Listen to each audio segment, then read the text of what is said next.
Hello বন্ধুরা, আসসালামু আলাইকুম। আশা করি সবাই ভালো আছেন।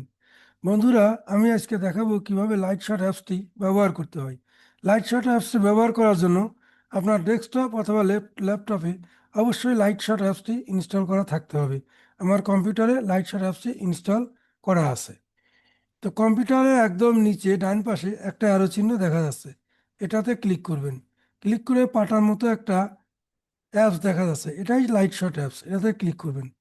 ক্লিক করার পর আপনার যে অংশটি দরকার সেই অংশটি সিলেক্ট করার জন্য আপনি মাউসটা এক জায়গায় রেখে, কার্সরটা এক জায়গায় রেখে মাউসটি চেপে ধরে এটা সিলেক্ট করবেন।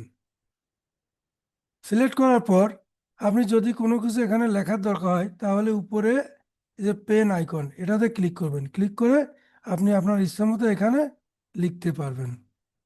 তারপর আপনার যদি কোনো লাইন দেওয়ার প্রয়োজন হয় তাহলে এই যে লাইন চিহ্ন, এটাতে ক্লিক করে আপনি লাইন দিতে পারবেন। তারপর অ্যারো চিহ্ন দিয়ে যদি আপনার কোনো কিছু দেখানোর দরকার হয় তাহলে এই অ্যারো চিহ্নতে ক্লিক করবেন।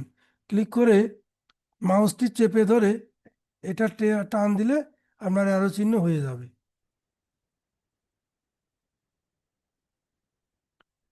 তারপর আপনার কোনো কিছু যদি ঢেকে দেওয়ার প্রয়োজন হয় তাহলে মার্কারে ক্লিক করবেন। ক্লিক করে আপনি এটাতে ঢেকে দিতে পারবেন। তারপর আপনার যদি কোনো কিছু লেখার প্রয়োজন হয় তাহলে ট্রিতে ক্লিক করবেন। ট্রিতে ক্লিক করার পর এখানে ক্লিক করবেন। ক্লিক করার পর এখানে লিখবেন। লেখার পর আপনি মাউসের যে স্ক্রল বার আছে এটা ধরে এটা ঘুরায়ে আপনি এটাকে ছোট বড় করতে পারবেন। করার পর আপনি আবার টিতে ক্লিক করলে এটা সিলেক্ট হয়ে গেল। আপনার এটাকে যদি আপনি বক্সের মধ্যে দেখাইতে চান তাহলে এই যে এখানে বক্স দেখা যাচ্ছে রেক্টাঙ্গেল, এটাতে ক্লিক করবেন। ক্লিক করে মাউস চেপে ধরে এটা সিলেক্ট করবেন।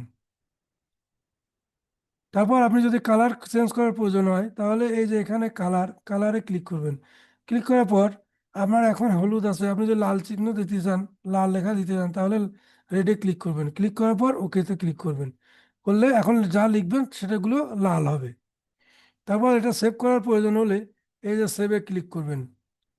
ক্লিক করার পর আপনি যেখানে সেভ করতে করতে চান সেটা এখানে সিলেক্ট করে দিতে হবে। তো আমি ডেস্কটপে সেভ করতে চাই, এর জন্য ডেস্কটপ এখানে সিলেক্ট আছে, এজন্য আমার আর এটা চেঞ্জ করার প্রয়োজন হলো না।